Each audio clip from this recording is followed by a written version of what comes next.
Let's imagine that for some reason you want to execute this particular test title test only in Firefox. Basically the same syntax, but instead of using skip, it is going to be only browser. Okay, you can see this, that browser. And well, instead of skipping Chromium, now it is going to be running in Chromium. Of interesting insights, right? You can see also a screenshot before and after when it was doing something. Also, you can see the logs here in the call of what was happening before the selector was resolved. It was waiting for it, right? You can see here the metadata, the start time, the duration, the engine, the platform. Hey masters, welcome back to JoanMedia. Welcome back to another excellent video about test, and in this particular case, automation. Well, as you probably know, in the last video we installed Playwright and we did the very first scripts, the basic ones, but in this case I want to use PyTest and I want to explain all the stuff that we have inbuilt in this particular test runner. As you probably know, PyTest is a framework that makes it easy to write a small readable test and can scale to support complex functional testing for application libraries.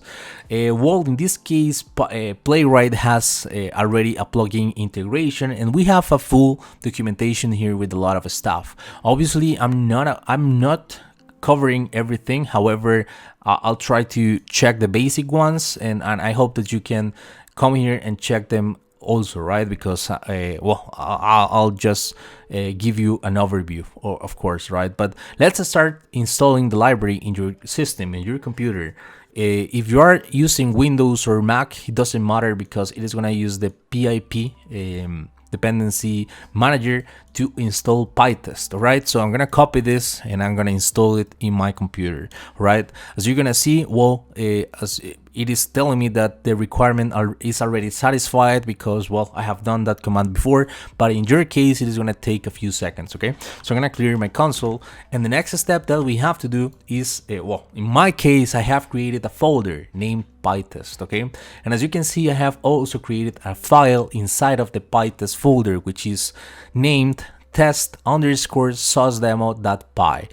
We have two essential parts here, and it is the prefix test, because I need that particular prefix to execute a PyTest. That's important. Unless you're gonna specify the name of the file, it is okay, but I highly recommend it to well, start the test name with the test keyword in there, right, the prefix.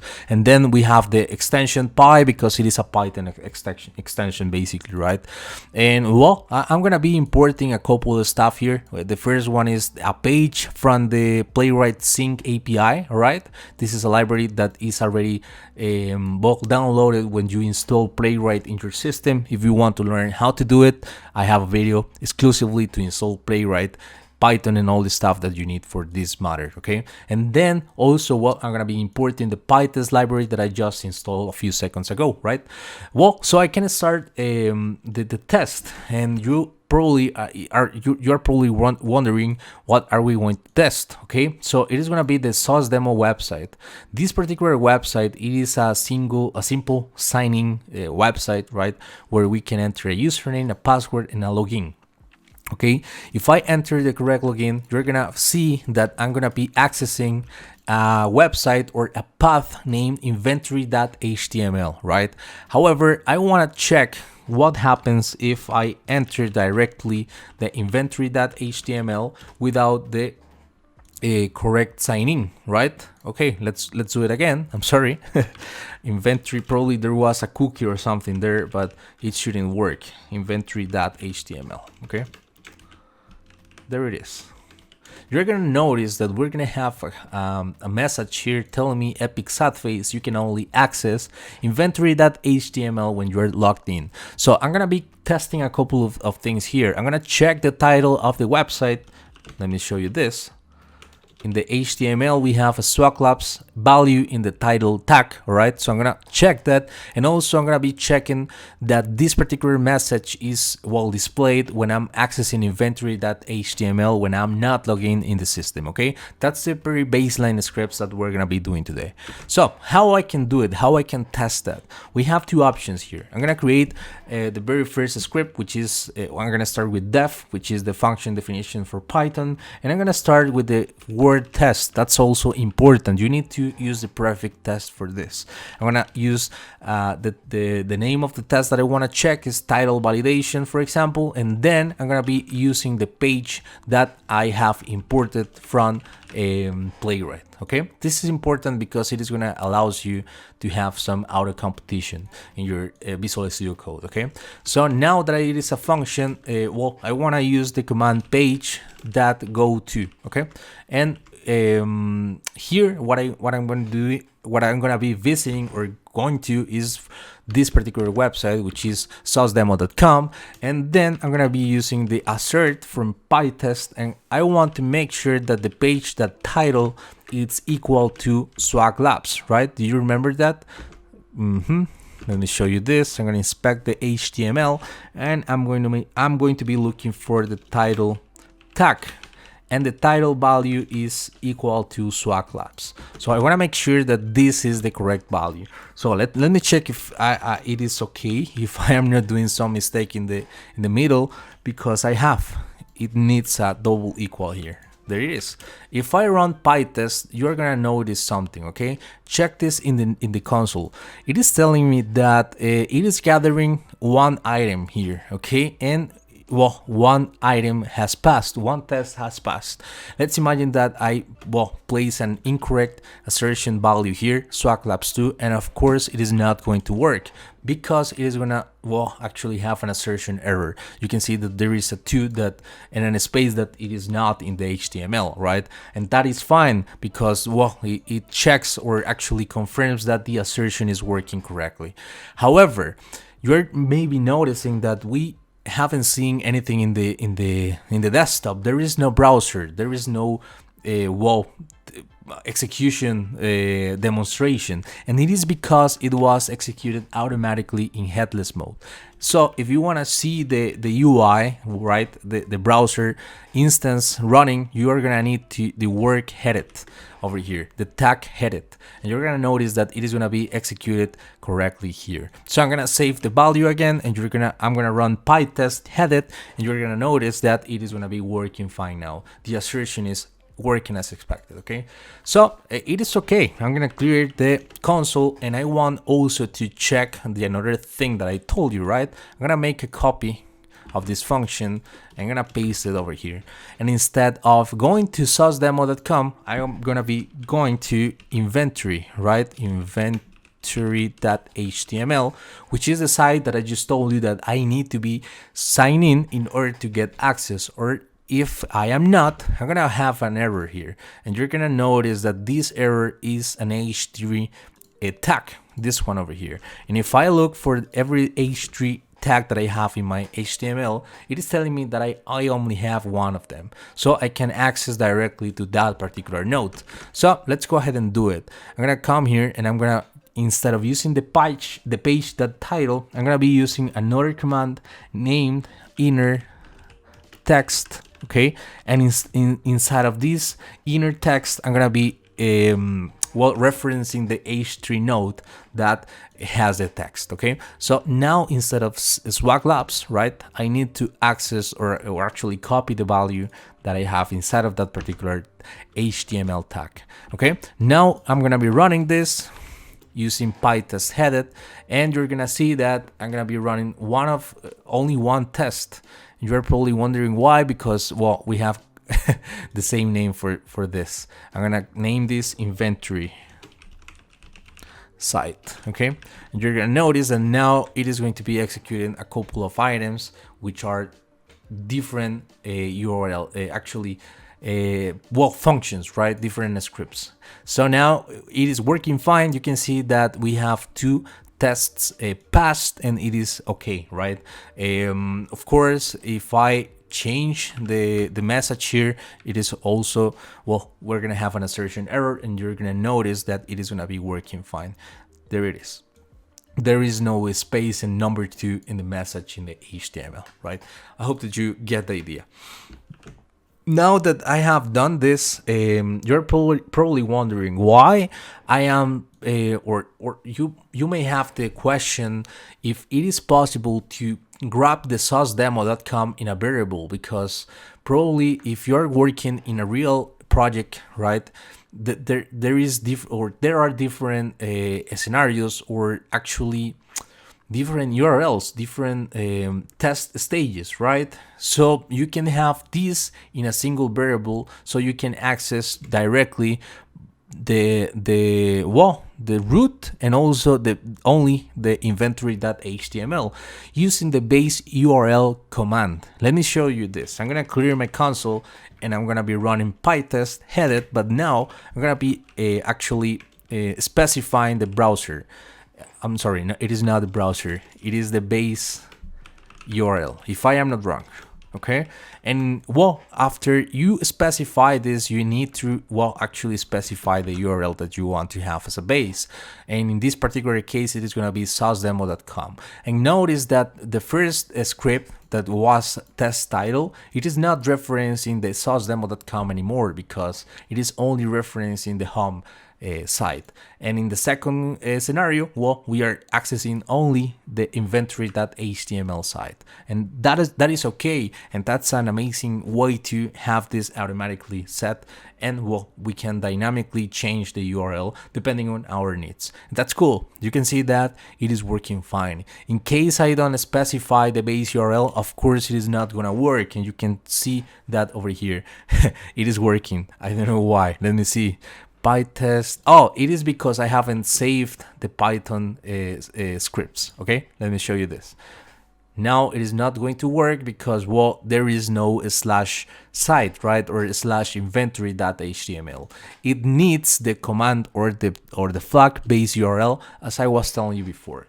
Look at this, okay? And this is great and awesome, okay? Now that we know how to use the base URL, I want to explain you how you can run this, or actually, these two tests in different browsers at the same time, okay? How you can do it is basically specifying the browser here. And for example, let's imagine that I want to run this in Chromium specifically, and also, I don't know, maybe the browser WebKit or Firefox, okay? Let me show you this. Now it is going to be running 4 items because we're going to be running 2 of them in Chromium and 2 of them in Firefox as well. As you can see over here, it is working perfectly fine, right? Now let's imagine that for some reason you want to execute this particular test title test only in Firefox. For some reason, I don't know why. So you can use this particular tag, which is PyTest, okay, that I don't remember this syntax, so please let me check the notes that I have here. And it is, let me see, PyTest mark skip browser. Okay. Marker, if I am not wrong, mark, and skip browser, for example, right? And let's imagine that I don't want to run this particular test in Chromium, only in Firefox, right? So I'm gonna be saving this particular code, and let's see if it works. I'm gonna clear my console, just one second, and there it is. Now it is gonna be executing 4 items. However, one of them is gonna be skipped for sure, right? And as you can see, there are 2 scripts running in Firefox, but there was only running in Chromium, and you can see the logs here. 3 of them has passed in which are the ones that are running, but one of them was skipped, and it was running in 8 seconds basically. Okay, so you can see that you can use a skip browser to run some particular test and skip if there is a browser that you don't want to run that particular test. But also you can have another scenario where, for example, you only want to run one particular test in one browser. So it is going to be basically the same syntax, but instead of using skip, it is going to be only browser. Okay, you can see this, that browser. And instead of skipping Chromium, now it is gonna be running in Chromium. So if I run this, you're gonna see that we're gonna have a couple of scripts running in Chromium and one of them running in Firefox. It should work. There it is. Now I have 3 of them passed and 1 of them skipped, and it is perfectly working fine. So you have learned something new today. All right. I want to tell you and actually explain you something else, because maybe you want to run your scripts in a kind of real browser, right? Not Chromium and WebKit or Firefox, for example. Let's imagine that you want to run this in browser. I'm sorry, in Chrome. How you can do it is basically, instead of sending the browser, you can send the browser reference. If I am not wrong, okay, I'm gonna take the chance here, and I'm gonna yeah, it is not working because it is not the browser reference. Let me take a look of my notes, because it is browser channel. I'm sorry, guys. I know that I did a mistake here, but you may understand that it is a lot of information. It is browser channel, and you can see that now it is running in browser in Google Chrome itself, not Chromium. Okay, so you can use the same stuff, for example, for Firefox. Firefox. It is not working because probably Firefox is not installed in my computer or something like that. Okay, you can see that we have Firefox here, but yeah, I'm not sure why. I haven't tested Firefox itself as a browser channel. So the important here is that you have in mind that if you want to run this in Chrome, for example, you need to specify the browser channel, and the same stuff for Edge or for Firefox. Okay, so I just wanted to tell you that probably Firefox is not the correct instance. So Chrome and Edge are the correct instances here. So for example, let me show you this. If I run this in Edge, it is gonna work or not. Huh. Microsoft Edge. I don't know the word or the correct channel Edge. Yeah, guys, I don't know. I may take a look of this. If you are well, a Playwright master and you know how to do it with Edge and Firefox, I'm open to hear about your advices in the comment section. But yeah, it is okay. I just wanted to give you this kind of context about how to run the browser channel. Okay, let's continue with the last part of the video, and it is important because, well, it is not the last part. I'm sorry, guys. It is the last one is about the secret.ini file that I have here. I'm gonna explain you how you can get the trace, right, about the execution of your scripts depending on your configuration. Let's imagine that you want to get a detailed report of what was executed when, for example, when I run this test title in Chrome, for example. Okay, so I'm gonna do it. I'm gonna explain you how you can do this. I'm gonna use the browser channel Chrome, as I am telling you, and then I'm gonna be using the tag or the flag actually named tracing on. You can have this tracing on to get the tracing of every single execution. If you want to only get the tracing information when there is something wrong, when there was a test failure, there is another flag. Let me check my notes here, because, well, it is important to know.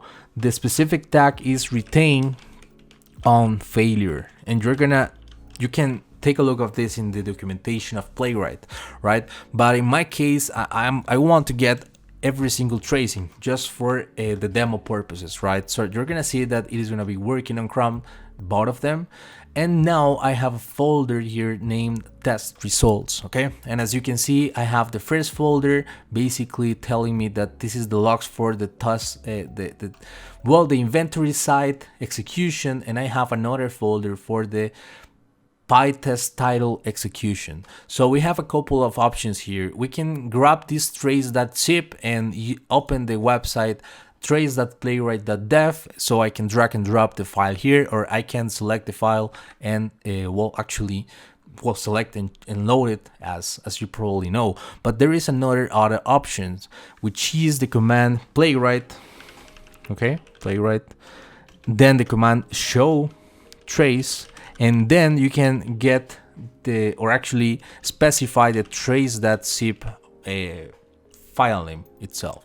But as you probably see, now I have to access the test results. So I'm gonna be accessing trace results over here, and then I need to access the test source. Well, it is a kind of tricky here with Windows, so I'm gonna do something here. Okay, I'm gonna be accessing the dir test results. Okay, let me see.